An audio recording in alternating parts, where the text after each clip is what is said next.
2024 और 25 को लेकर मोदी सरकार अंतरिम बजट पेश कर रही है।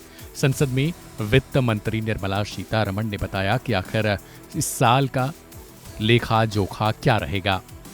इस बार टूरिज्म सेक्टर को भी खूब बढ़ावा देने के लिए मोदी सरकार ने प्लानिंग की है।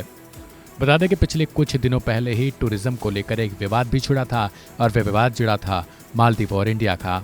लक्षद्वीप प्रधानमंत्री मोदी का एक दौरा था जिसके बाद ये सारा विवाद हुआ था।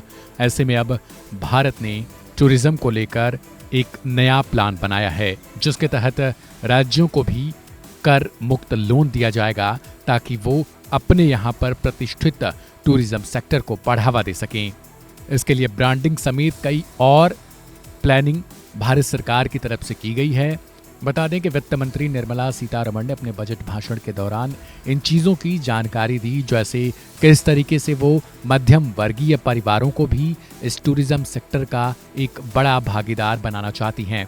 उन्होंने बताया कि मध्यम वर्गीय परिवार भी अब भारत में टूरिज्म सेक्टर को लेकर प्रोत्साहित है और वो एज अ टूरिस्ट कहीं जाना भी पसंद करते हैं। बता दें कि वित्त मंत्री निर्मला सीतारमण ने ये सारा लेखा जोखा संसद की पटल पर रखा कि आखिर आने वाले समय में भारत किस तरीके से टूरिस्ट प्लेस और टूरिज्म को बढ़ावा देगा, जिसके तहत लक्षद्वीप जैसे आइसलैंड को भारी बढ़ोतरी मिल सकेगी।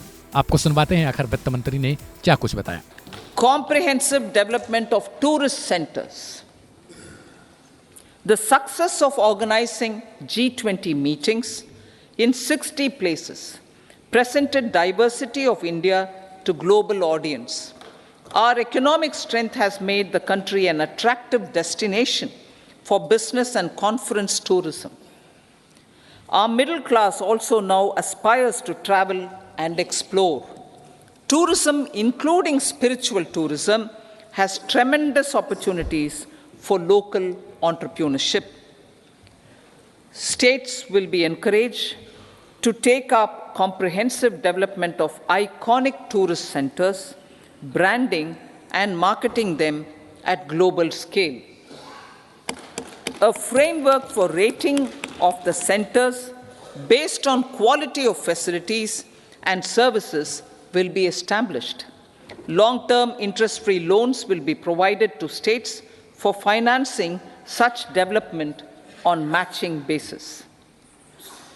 To address the emerging fervor for domestic tourism, Honorable Speaker, sir, projects for port connectivity, tourism infrastructure, and amenities will be taken up on our islands, including Lakshadweep. This will help in generating employment also. लिहाजा देखने वाली बड़ी बात होगी कि मोदी सरकार की ये प्लानिंग आखिर टूरिज्म सेक्टर को कहां तक प्रोत्साहित कर पाती है, क्योंकि पिछले कुछ दिनों से लगातार मालदीव की तरफ से ये कहा जा रहा था कि भारत भले ही मालदीव का बायकॉट कर रहा हो, लेकिन उसके यहाँ पर टूरिज्म प्लेस जो हैं वो उतने विकसित नहीं हो सके हैं।